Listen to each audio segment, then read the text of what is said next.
Hello and good morning, everyone.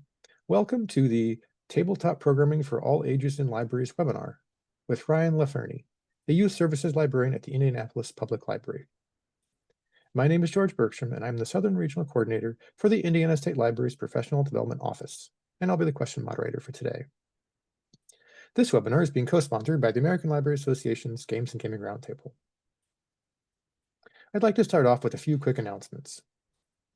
To register for other webinars or other trainings available from the Professional Development Office, please see the Indiana State Library's events calendar, which can be found on our website at www.in.gov/library. The Gaming Roundtable would also like to announce that the call for proposals for their 2026 March MiniCon is now open. The MiniCon will be held on March 20th, 2026. This is a free virtual event, and the theme for next year will be Gaming Outside of the Box. I'll be dropping a link to the blog article with more details in the chat. Today's session is 1 hour, so you will be eligible to receive 1 LEU. If you are watching the archived recording of this webinar, the instructions on how to obtain your LEU are available in the video's description on YouTube. Or you can also find the instructions on the Indiana State Library's Continuing Education site under the LEU policies. I'll now turn it over to Ryan. Cool. Thanks, George, and thanks, Lisa. Yeah, I'm Ryan LaFerney. I'm a youth services librarian at the Irvington branch of the Indianapolis Public Library. And this is a presentation that I gave at Gen Con this past year, and I've kind of updated it for this session. And it's exploring tabletop gaming programming for all ages and public libraries mainly, but you could probably adapt this to an academic library too if you wanted to. A little bit about myself. Let's see. I have about 10 years of experience in public libraries. I've worked for the Kansas City Public Library in Kansas City, Missouri. That's an important distinction, the Missouri side. And I've worked out at the Avon Washington Township Public Library in Avon, Indiana. I grew up playing classic board games, Uno, Clue, Monopoly, but was exposed to D&D in undergrad. And then I was introduced to tabletop gaming as a hobby really through my exposure through Euro games, specifically Settlers of Catan or Catan. That was like my gateway game, my gateway drug to the gaming world. Yeah, and it's just gone on from there. My collection's just grown so much since I bought Settlers of Catan. It's crazy. Yeah, so the agenda for today is we're going to explore the benefits of gaming play in libraries. So if you're new to presenting programming, you'll have some things you can take to administrators to say, hey, this is why it's important. We'll assess designing the tabletop gaming program experience with emphasis on accessibility, diversity, and game selection. We'll look at programming for children, for teens and adults, talk about the challenges of running tabletop gaming programs, and we can do Q&A if you want. But also, George, if there's questions that arise as I'm talking, feel free to just ask me. Will do. Yeah, and I might even have some questions for you guys too. So to start, I want to go back a little bit to the history of gaming in public libraries. And there's a really good article written by Scott Nicholson, who's a professor of game design and development. He's a researcher of obviously playing games in libraries, and he's a board game designer. And he said that, two early instances of games in libraries, games to lure people from the public houses and chests in libraries, set the stage for many future uses of games in libraries. His research says it goes back to at least the 19th century, maybe even later, or earlier rather. And in yellow, this quote here, I really agree with.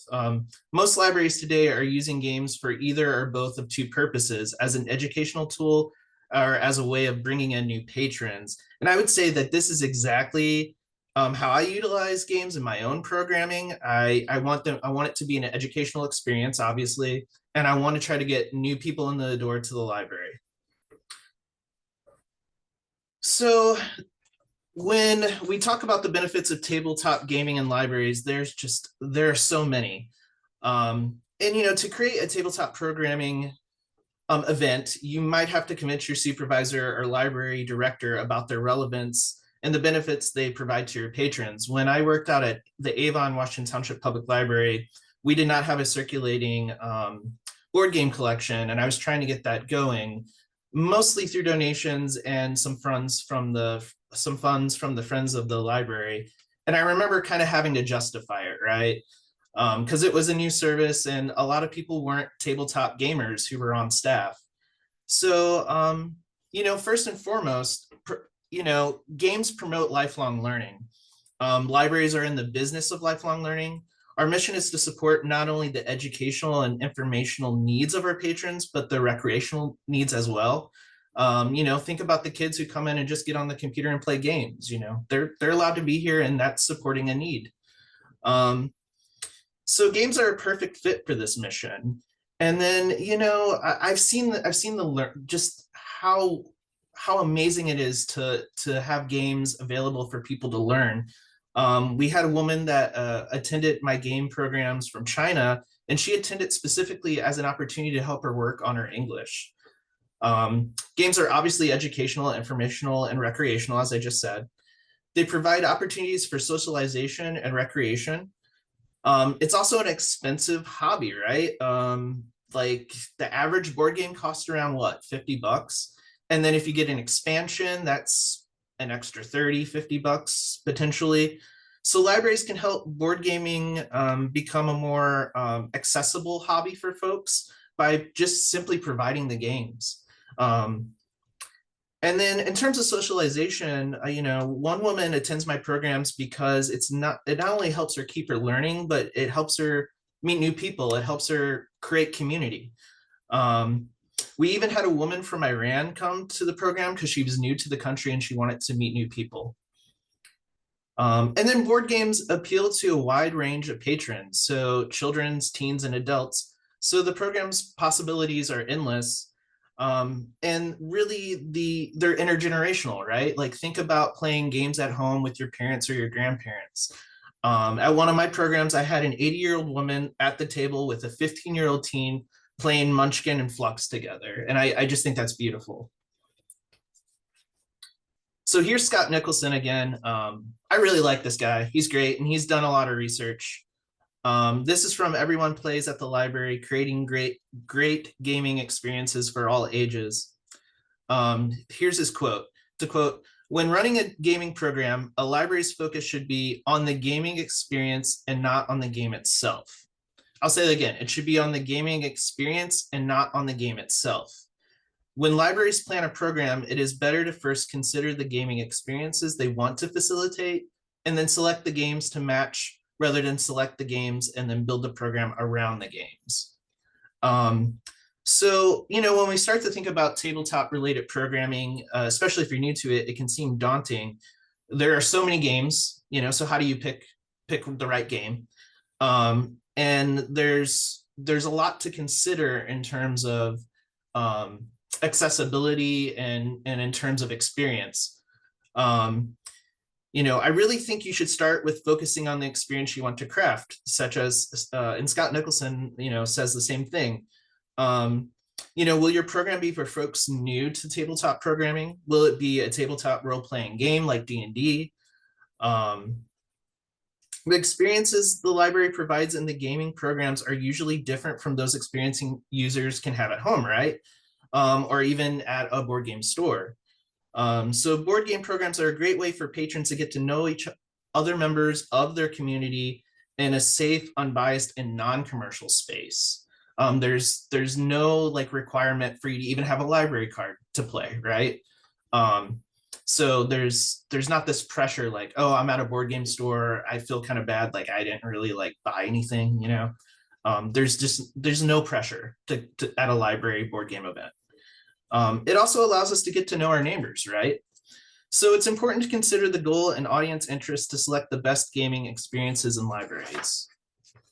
I know this looks rudimentary, but if we break down a tabletop gaming experience within a library context, what does it look like? Well, obviously you need your games and you need players, maybe spectators. You need the library context, so the library building, or if it's a library promoted event, maybe outside the library at maybe a bar that's you guys are meeting up at, and it's a library sponsored program. That's cool too. Library staff and resources. But how do you put these components together to create a successful program? How do you entice patrons and spectators to come to the library and engage? You need to consider your focus or goal and your audience. So in the chat, I suppose, tell me what considerations need to be made when planning a tabletop program. Like when you're planning a program for board games or D&D, what do you consider? And George, if you could just read a few of those out for me. We've got time, how long it takes to play, space, Yes. cost, time. So we had time 3 times. Yeah. The amount of participants, prep, knowledge of the game, the age of the participants. Yeah. You guys are basically getting everything. Yeah. So what time of day to host the program? What games, themes will be explored? Do you have adequate space? Perhaps you don't. Who will run the program? That's a big one. Will it be a staff member or volunteer? Will there be snacks? How long should the program last? That's also a big one. A couple of you mentioned that, the time of the program, the length of it. Format, funding, do you have the games already? And then of course, approval from your supervisor or director. I would also say that it's important, especially now, to consider accessibility and diversity. I mean, it should have always been important, but we're becoming more aware of how important that should be, and that's really good as a society. So I want you to think about games from a user perspective when you're trying to craft your programs. Are the rules easy to understand, especially if they're for newbies, right? Are there multiple ways to learn the rules? Because not everybody learns the same. Do games come with a reminder gameplay card that each player can have during the game so they understand, gameplay and the turn taking sequence? Can you alter the game for someone with, say, color blindness so they can understand it? Do the games represent the players, or is the language artwork exclusionary? I'll never forget, I think I was playing, maybe it was Citadels, and I have like an early version of the game before they reprinted it, and I was playing it with my wife, and she was like, we were going through the rule book and it just said he. It never acknowledged any other gender. And it's just very stereotypical when you think of a board game, right? And who might be playing it. So I never even looked at it as an exclusionary, the text, and she pointed that out to me, and I was just so shocked. So I'm glad to see that a lot of new board games are being designed with everyone in mind. So T-Dragon Society is a great example, I think, of accessibility and diversity. Does anybody know of this, the card game, or even the graphic novel? Are we getting some yeses in the chat, George? Not yet. Oh, there's a couple. Cool. Yeah, well, first off, it's based off a children's graphic novel that's incredibly cute and really cozy. And it features a diverse cast of characters. And it's a simplistic card game with a lot of replay value. The accessibility of the game comes from the fact that it's very well designed. The cards are easy to read and colorful. They're a reminder how to play cards for all players, which helps with memory and benefits everyone. You can also read the instructions in a regular format, or they even have it, you can kind of see an example over there in the corner. They have it in comic form. So you can read a comic book version of how to play the game, which is kind of cool. For some people, the more visual the rules, the more accessible and easier to understand the game will be. And of course, you can Google search any game, I think, now, and basically find a how to play video for it. And I'm a visual learner, so I go to the videos often to teach me how to play a game. And then I just want to bring up this website really quickly. Meeple Like Us is a site that produces board game reviews and game accessibility analysis aimed at mapping out the game accessibility landscape. As you can see, it's currently, with the sticky note there, on hiatus, but it's still useful because it has this tool. It's the board game recommender for people with disabilities. And here's a screenshot, and it allows you to put in various values next to different criteria to generate recommended games. So you can see the different disability criteria right there, such as color blindness, memory, physical accessibility, communication, and then you can put in the minimum values there to generate recommended games. So I recommend, if you haven't played with this this recommender, to go ahead and play with it and see what games they recommend, because that might be helpful, especially if you have a particular patron who maybe needs some assistance with playing a game. And then when selecting specific games for your program, you got a lot of things to consider when it comes to gameplay. You got to consider the complexity. If a gaming program is targeted to experienced players, then obviously complex games are okay. But if you're targeting folks new to the hobby, and you're wanting to get new people into the library to participate, perhaps simpler games might be better. Chance, if the goal of the program is to create a program where winning is less important than the play, then games with chance elements are better choices. I tend to focus on the aspect of play and socialization rather than a competitive and complex atmosphere. I just think it's chiller that way. But I still do competitions, and I'll talk in tournaments, and I'll talk about that in a second. But I think it just depends on your patrons. You might be limited with your space. So for instance, if you're in a small room with 1 or 2 tables, this might limit how many players can actually attend the program. On what games you choose, you might not be able to do like life-size games. And then competition or conflict. I tend to focus on the aspects of play and socialization within my programs, but I do, like I said, run occasional competitions and tournaments. And then some of our branches host D&D, but even then I would say the focus is on play and socialization rather than conflict. The goal with competition, I think, if you're doing a competitive thing, is to make it about play and ultimately about having fun, and not just the competition aspects, because you really don't want any hurt feelings. And then format, is the format open play? So are you just getting out some games and inviting people to bring games, and you just go from there? Or is it focused on a type of game or theme? Once again, it could be a competition or tournament. Is it a role-playing game? Is it a club? Do you guys meet to do chess, or I don't know, play Clue every week or something? Yeah, and then funding. Do you have a pre-existing budget for games? How do you procure the games? Perhaps you go to the Friends of the Library to purchase games for programs. That's what I did when I was out at Avon.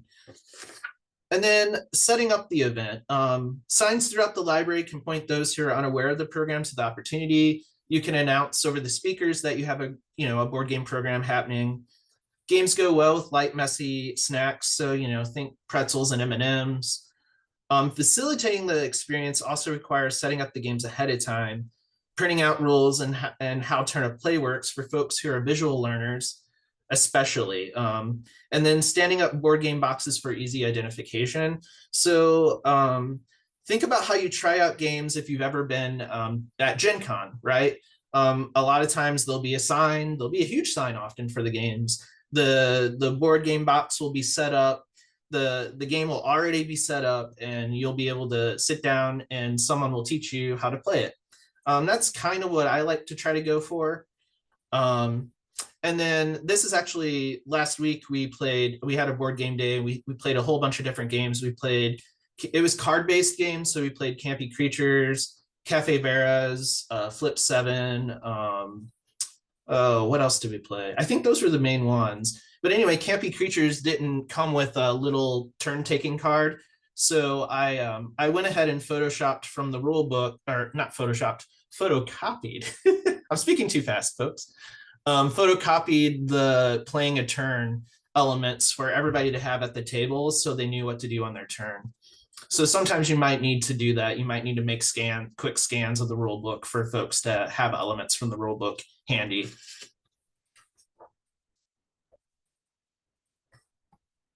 And then, yeah, so let's talk about tabletop programming for families and kids. Maybe if I could just do a quick survey, how many of you guys out there watching do programming for kids and families? So while they're answering that, we did get a question. Lacey Oh, yeah. asks, would you recommend picking specific game or games for a game night instead of having several options? So the one versus many approach. Oh yeah, actually, that's, and I'll get to that soon when I get to my when I get to the more of like the adult programming side of things. But that's actually what I tend to do. I tend to focus on teaching a couple games at my sessions, partly because the folks that come generally seem to want to like learn new games. So I try to like thematically do it. So for instance, like I said, this past weekend, I did a card kind of games that are card based. So I did Campy Creatures, Cafe Barras, and Flip 7. And those are like relatively, like Flip 7 is a very easy game to learn, obviously. And then Cafe Barras has maybe like a slight learning curve, just for anyone who's never played it. And maybe even Campy Creatures, because the way you score points is kind of unique. It's a Keymaster game. So the way you score points with their games is kind of unique. If you ever played Parks, you'll know what I'm talking about. But it's still fairly easy for folks to learn. So yeah, I tend to like pick a couple games, but I still have a table out. I had a table full of other card games in case anybody just wandered in and wanted to play, and we couldn't like incorporate them in the gameplay immediately, so they could pick up like Uno, or I had Splendor out. I had a whole bunch of other games out, but that's all I could remember. And we do have quite a few people saying they do family programming. Awesome. Okay, cool. So obviously then you guys know that games and play are a great way for kids to gain math, literacy, and social emotional skills. And with so much concern about, screen time these days, board games are a sociable reminder of the real dynamics of family and community life and how to interact with one another. I would say when running these events for families and kids, to remember to obviously select age appropriate and developmentally appropriate games for your group. However, like, don't underestimate the child's cognitive ability to play a game that might seem a little bit like, if the box says it, this is for an 8-year-old, but a 6-year-old might be able to pick it up, so, be willing to kind of pivot there. So the Indianapolis Public Library hosts tabletop gaming events across the system at almost all our 25 locations.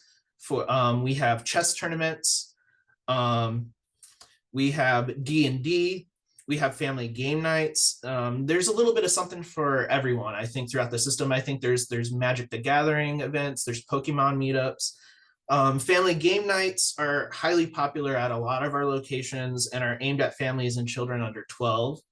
There are variations of the game night across the system that depends on staffing and space accommodations. And these family game nights are generally open play. So you can just come in and pick a game or bring a game and play it. And there's generally staff available to make recommendations and answer questions. And I think hosting an open play board game program is a great way to get people in the door, because it's sort of a low barrier, right? Like there's not a huge expectation. It's very chill, very accessible. I tend to not really run my programs that way, just because a lot of, like I said, my patrons tend to be actually interested in coming in and learning new games. So I try to create like these learning sessions, if that makes sense. But yeah, and then,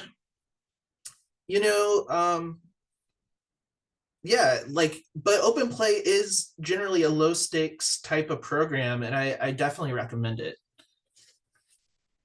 And then in terms of games for kids, I'm sure you guys know Haba. Big fan of Haba here. Yeah, and with Haba, you'll find a wide selection of board games, including magnetic puzzles, stacking, memory, and matching, and more from them. And really, there's something here for everyone. Honestly, I love a lot of their games and like want to own them. They're a lot of fun. especially Rhino Hero and Animal Upon Animal. I can't remember the name of the game, but there's a game I saw at Gen Con a couple years ago that was like you were racing dragons, and it was very cool. If you can find that game, it might be out of print now, and I cannot remember the name for the life of me, but it's incredible. One I really like I said, is Animal Upon Animal, and there's a junior version that you can play with for ages 2 and up, that you can play with 1 to 4 players. It takes about 10 minutes to play, and basically what you do is you roll the color dice there, and you stack the corresponding colored animal on top of another animal. And this is a really great game because it helps with develop fine motor skills, which we know is really important with littles, hand-eye coordination, and precise observation experience playing by the rules. So this is a really great game to get kids playing before they enter preschool and while they're in preschool. And then of course there's these really famous games that have their junior variants that you can teach, and they're generally suitable for ages 6 and up, with condensed and more simplified rules, boards, and playtime. So they're not as complicated, right? So this would be great if you're doing a board game program with kids, school age kids, to bring these games out. And then of course, think about how you can pair your games up with another program. So one thing that I did was I did a preschool dance story time where we read a few books about dancing. We danced. We watched a few video tutorials on how to do different dance moves. And then in the end, I had stations set up with the game Prima Ballerina.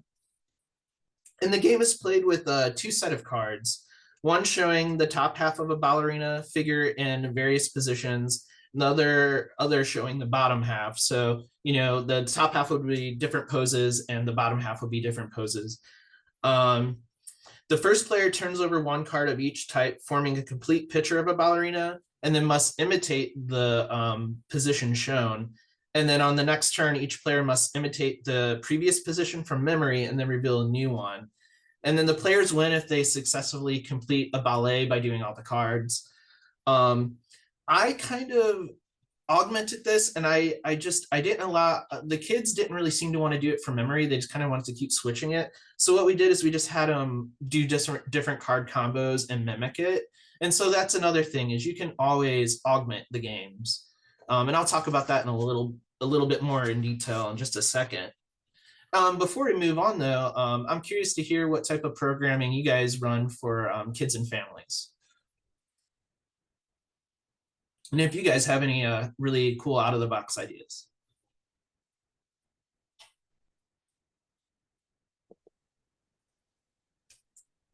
We're waiting on people. Although there has been some great conversation about programming to have your teens and tweens GM for younger players. Oh yeah, absolutely.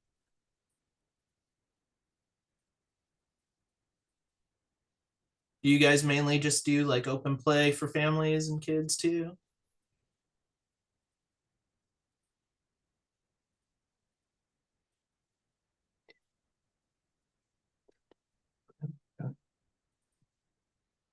Tiffany chiming in with, she mostly has a teen group she works with. Sure, I'm about to get, yeah, about to get the Lacey, teens. I only have held a couple of game nights, but they were open play. For families, I would do open play. Someone says, Mahogany says that. So yeah. Cool. Yeah, well, I'm glad that someone mentioned having like older teens act as a DM or a game master, because I am definitely going to talk about that in just a second. As you can tell, we moved on to teen programming. So of course, in our system at Indianapolis Public Library, we provide opportunities to play games for teens throughout most of our locations. At the location I work at, which is Irvington, we have a chess table set up all the time in the teen area of the library, and teens can come and check out chess and checker pieces to play any time of the day. And then we have a lot of local schools in the neighborhood, so we host a teen zone after school almost every day of the week. And we have a variety of games that the teens can check out and play. We have like, my closet has like 150 or something games. It's crazy. We have like everything from like Mysterium, Splendor, Wingspan, to like, Uno, Monopoly, Risk, Labyrinth. So we got a little bit of everything in the gaming closet.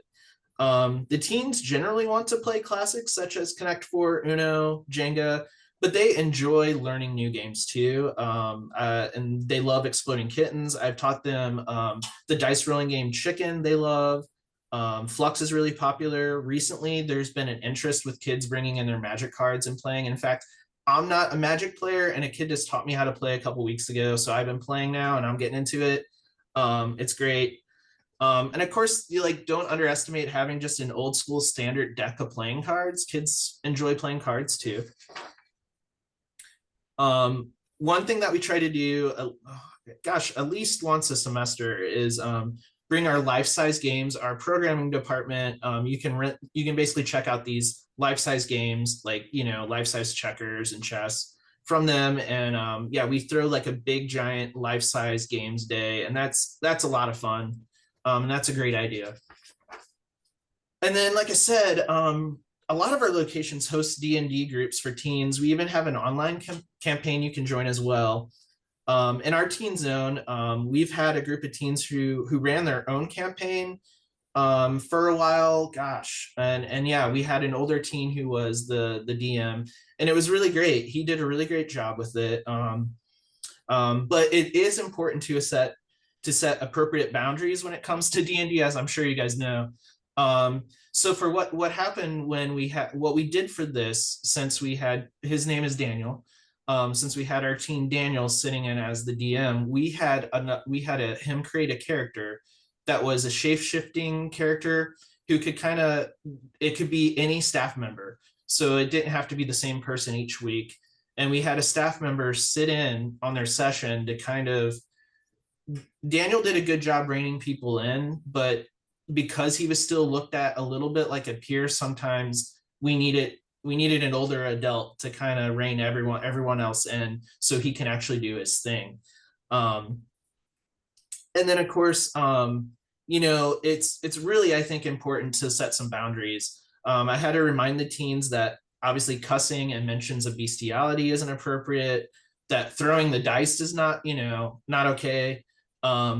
So producing ground rules is, I think, for your programs is really important. And then it's a good opportunity to point out too that when preparing the game space, part of the space should be dedicated to related library resources. So bring out the flyers for upcoming programs and have a place for surveys. You can also pair some books and movies, for example, with your tabletop theme. So if you're doing Dungeons and Dragons, bring out those books you have, bring out the movies that you have, or the books that are kind of like D&D adjacent, the fantasy books, for the kids to check out. So because we had that kind of issue with people talking over Daniel and kind of, saying inappropriate things, I got with Daniel and I got with the other teens, and I was like, all right, guys, we have to come up with some ground rules or D&D is not going to happen anymore.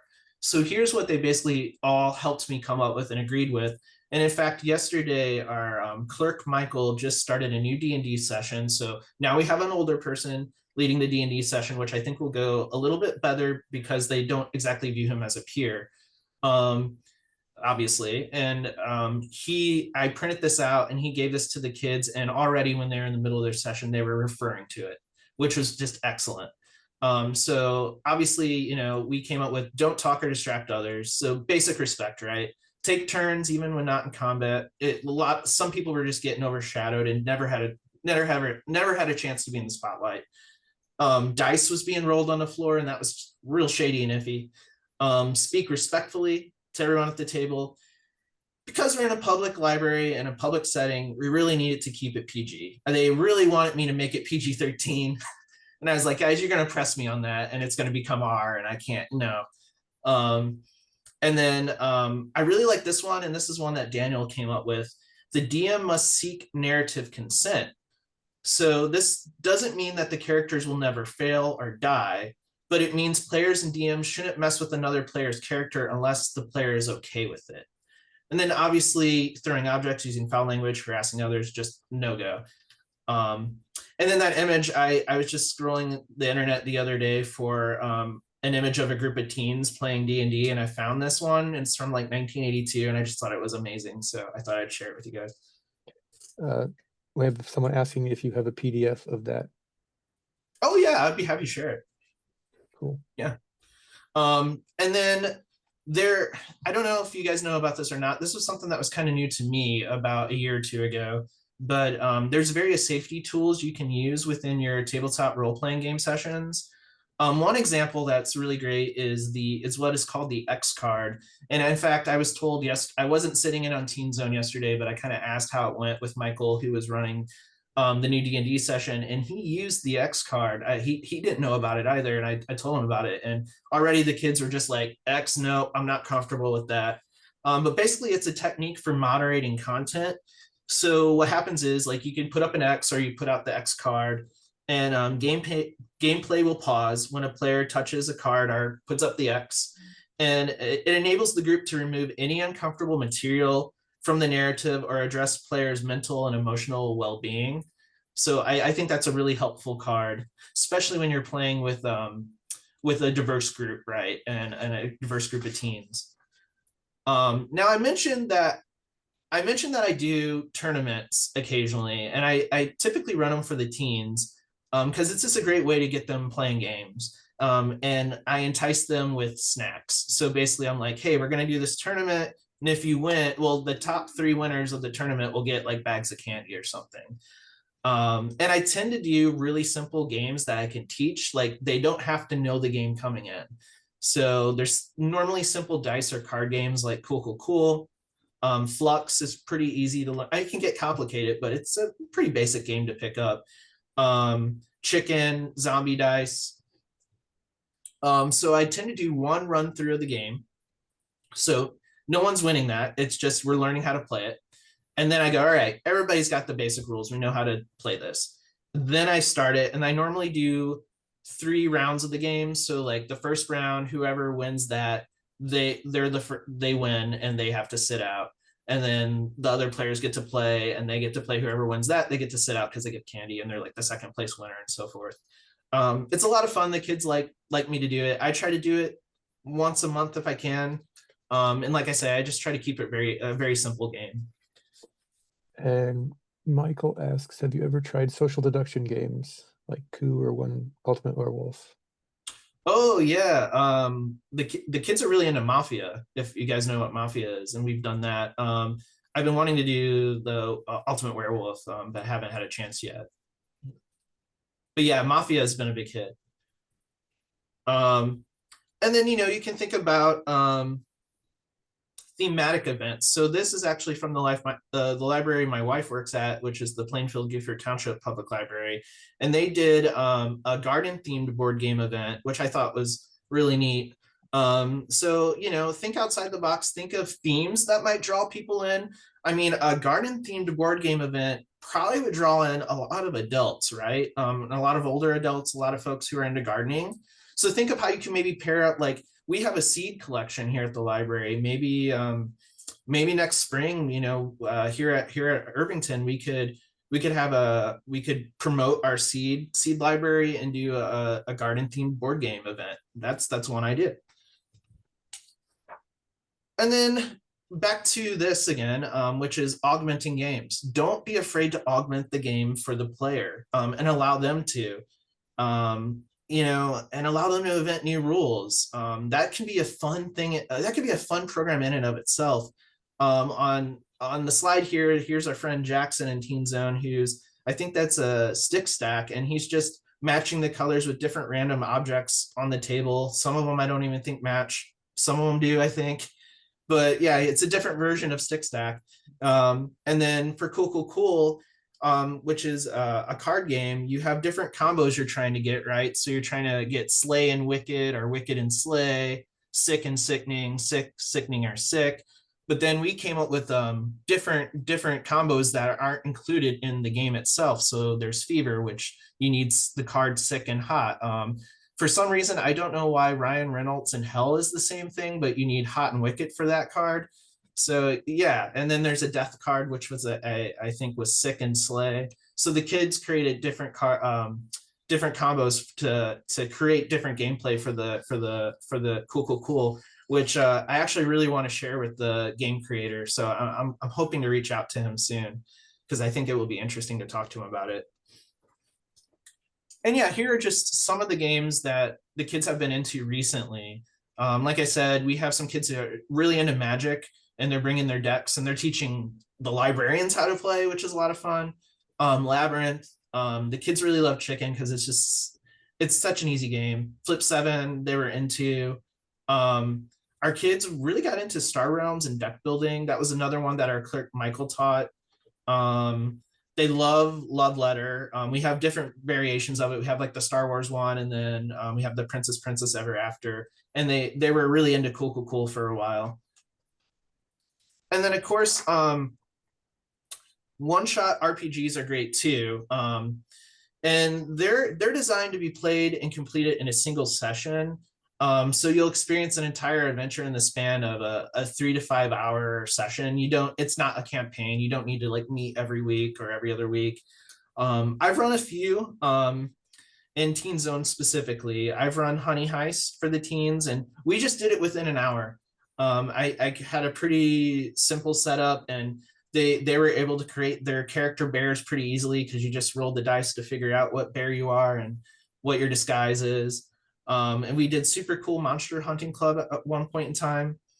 I really like one shots because for me, they're just not as intimidating as many other TTRPG systems. And they're really accessible. They allow folks to join in the game. I respect D&D, and I really appreciate it, but like for me, there's just so much minutia and stuff that it can get overwhelming. I kind of want to just dive into a game and play. And these are great to get for someone who's like kind of nervous about D&D.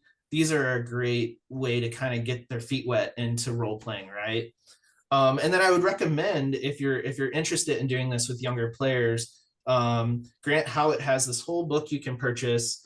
It's blurred. You can kind of see it right there. It's called 10 one-page role-playing games for younger players. And it has the more appropriate version of Honey Heist that takes out all the curse words. And it's worth getting. It's from Rowan, Rook, and Deckard. So you can look them up, and feel free to write me, and I can send you their website. And then I want to mention TTRPG Kids real quick, if you guys don't know about them. It's a great blog.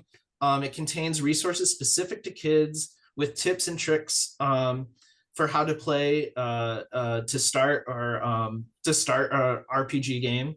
You can explore their list of kid, teen, and all ages tabletop RPGs, and they give you reviews. They tell you the age range. They tell you the mechanic that's being used. So like if it's a D20 or a D6 system, and where you can find a copy, like Drive Through RPG. And then this book is a book I picked up at Gen Con this past year at Indie Press Revolution, and I saw Jacqueline present at Trade Day. It's called Rolling with the Youth, and it's running inclusive, safe, and fun tabletop role-playing games for all ages. Highly recommend it. It's a really great book. Pick it up if you can. And then adult programming. But before I move on, anybody got any questions? Mostly just people sharing great links in the chat. Oh, sweet. Yeah. And I will say Steph and Jacqueline are both wonderful people. Presented with Steph a few times, and I've had her on here. So yeah.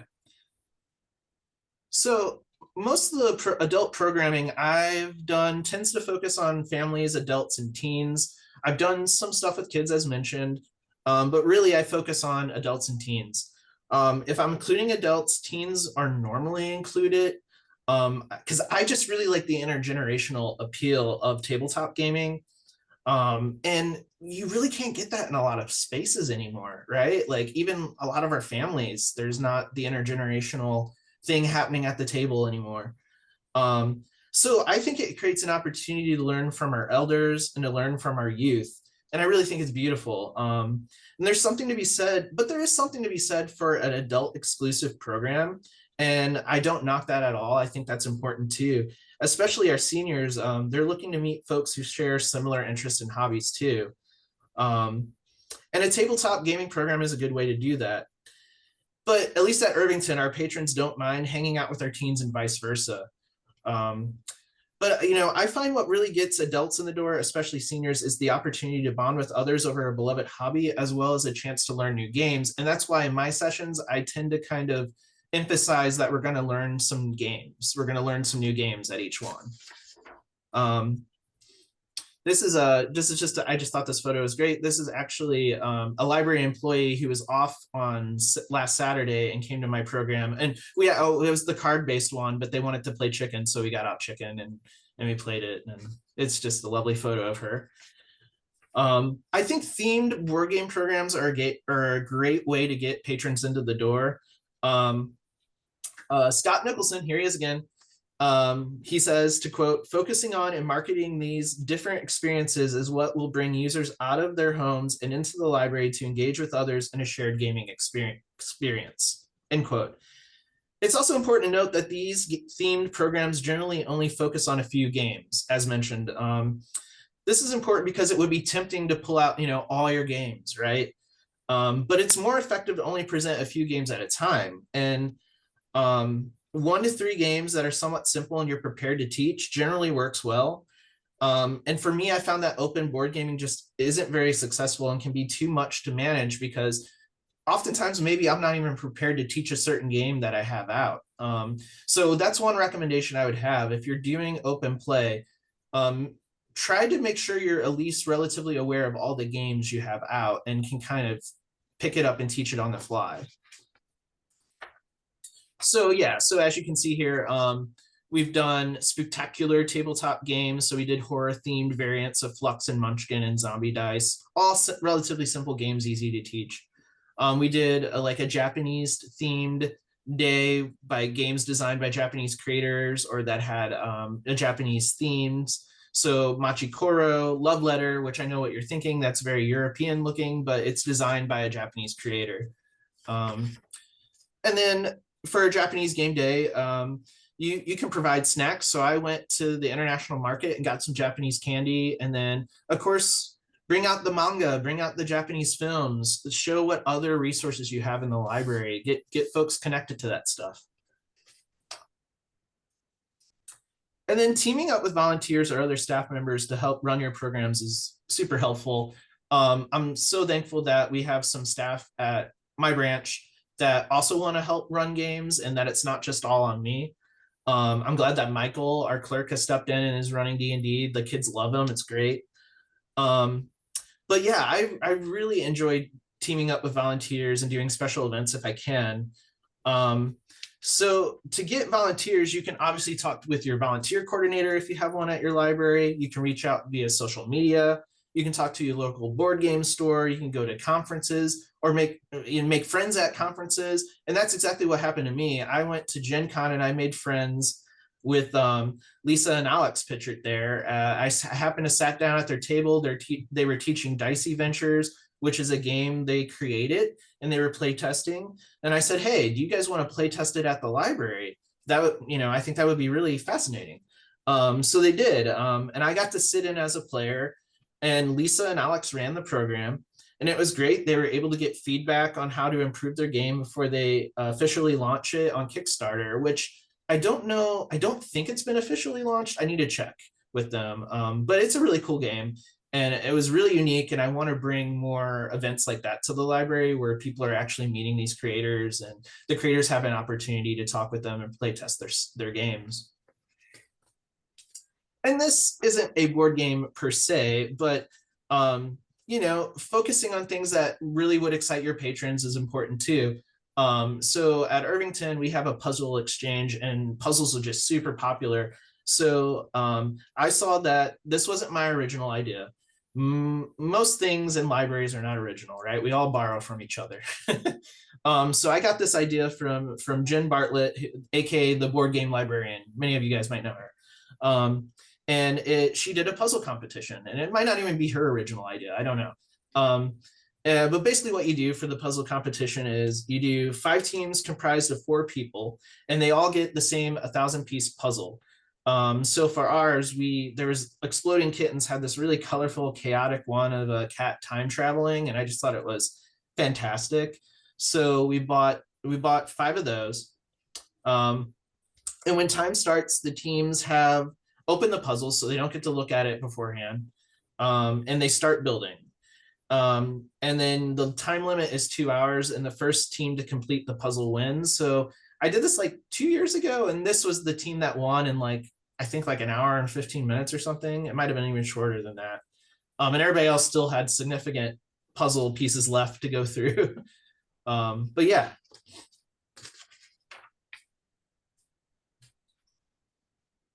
And then here are some challenges that I tend to run into when running a tabletop program. Keeping the same attendees is often hard. Growing the program's challenging because basically right next to it, scheduling the program on a consistent basis is challenging.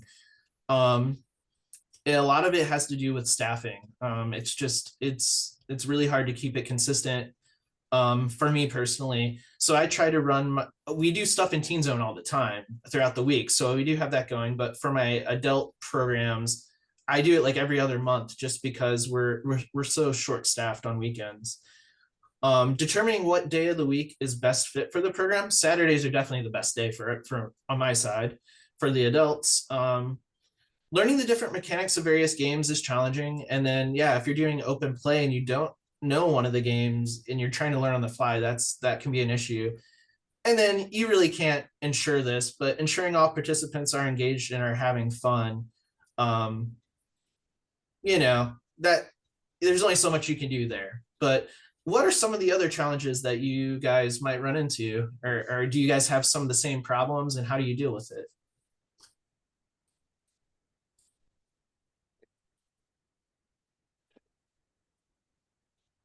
Is there a time of day that works best for your program? Someone asks. Saturdays can be tough. Yep. Mm-hmm. Yeah. So Saturdays are actually the best day, I think, on my end. But Saturdays are tough because of for us at least, we don't have enough staff because I still have to be at the reference desk doing my thing often. Yeah, I have noticed that we're open till 8 Mondays and Tuesdays, and sometimes I'll do an evening program, and that can work actually. People get off work and they come and they play for maybe an hour and a half before we close. So an evening program could be very, very beneficial for you if you're able to do that. Yeah. And Mahogany says, same problems. I would get different people every time when I tried programming for adults. Yeah. Brooke mentions funding and the amount of participants. We have a lot that want to participate, but we are limited in what we can offer. Mm-hmm. Yeah. I would say that, even if you're doing it like for me, like I might run my adult and teen one every other month, but that's still some form of consistency, right? If you're saying, hey, I'm doing it every other month, they know it's happening every other month. So I do think consistency is key, regardless of if it's what it is. Yeah. Owen says, I have very few younger patrons, so our game programs are mostly elderly patrons who are very resistant to trying new games. So I have to make peace with card game days like Phase 10. Michael suggests, I wonder if you made it a league so that there's a built-in reason to keep coming. Adam comments, I wonder if the best approach is not necessarily an ongoing TTRPG campaign, but to have a shared world. Characters will just float in and out. Hannah says, I also deal with hesitancy to try new things with some of my adult patrons. I would suggest trying out like really simple card games. You might be surprised, like especially like Flip 7. I feel like a lot of adults would just dig Flip 7. A lot of seniors too. In fact, actually, this last Saturday I taught Flip 7, and yeah, a couple seniors came and played it, and they were like, "Yeah, we liked it." It kind of feels a little bit like gambling. If you played it, you know what I'm talking about. You're not gambling though. Don't worry, you're not gambling in the library. But there's that element where you're just like, "Ooh, I want more cards. I want to get more points." Yeah. Hannah says, I know there's a large population of seniors and adults playing euchre, and we had a good turnout when we tried that one, but I don't want to do euchre all the time. Try Flip 7. I'm telling you guys, it's a best-selling game for a reason.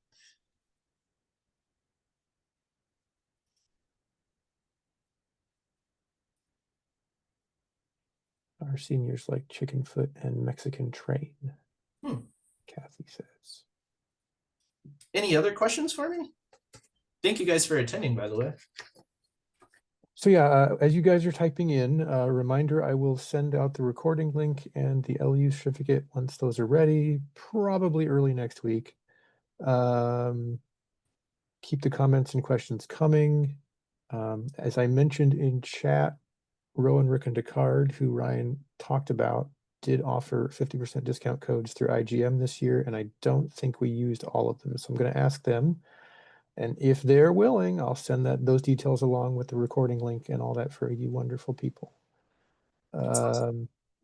And then several of the books that were talked about, there were some suggestions in the chat for those. I know Indie Press Revolution has quite a few of them, and they have a library discount program. And someone else mentioned a nonprofit that works with schools and libraries. Let me see if I can find that again. Let's Quest After School, and they will send things to your library, including some of the books that have been mentioned. So again, the chat details, the recording link, all that stuff will come to you probably next week. Oh, we do have some questions. Hannah asks, when you have done open play for adults, how long do you plan the program for typically? Yeah, so I think it was like, man, it's been a moment since I've done like open play, but I think it was like 3 or 4 hours. It was pretty lengthy. The programs that I do with the like where it's like sort of adults and teens, and I kind of like have a couple games I'm teaching. I normally start those at like 2:30 on a Saturday, and it will run till close. We close at 5, so it's 2.5 hours. Brooke asks, any tips for funding? And several people second that question. Yeah. Well, if you have a friends group that gives out money for programs or whatever at your library, I would write to them and ask them for money. That's how if for games for money for games. That's how I got some games when I was out at Avon, and then it was mainly that donations from board game publishers and donations from patrons. A quick like kind of sidebar about donations from board game publishers is like you can definitely I would definitely reach out to some, but this is sort of pre-pandemic and sort of pre like all the tariff issues and stuff. I think now if you can, like it really support, especially like the small mom and pop publishers. If you can financially support them, it's really important because I know a lot of people are starting to struggle. So yeah, the roundtable. I'll include this link with the recording, etc. The Games Game Roundtable through ALA. We have a list of a bunch of publishers who have library specific programs. The discounts usually range anywhere from 20 to 50%. And buying through them is probably easier than asking for freebies these days. yeah. And then of course the other thing is International Games Month is every year. We gather sponsors, and those sponsors send out all kinds of cool stuff. It's going on this year, so it's a little late to get the free stuff from them, but you can check out that list of sponsors. I think I put the link in chat earlier. And again, all that stuff will come to you with the recording. And then I don't know if any of you are in any like systems that have multiple locations or anything, but there might be like some branch funds or something. Maybe you could ask, your supervisor if there is something like that where you can get a couple games from that. I've done that a few times here at Irvington, actually. All right. I think there might be one or two questions hiding in chat that I've missed. I will go ahead and read through those and send them to Ryan, and he can answer offline, and we'll get that out to all of you as well. We're definitely getting some thanks. We're going to go ahead and stop the recording here.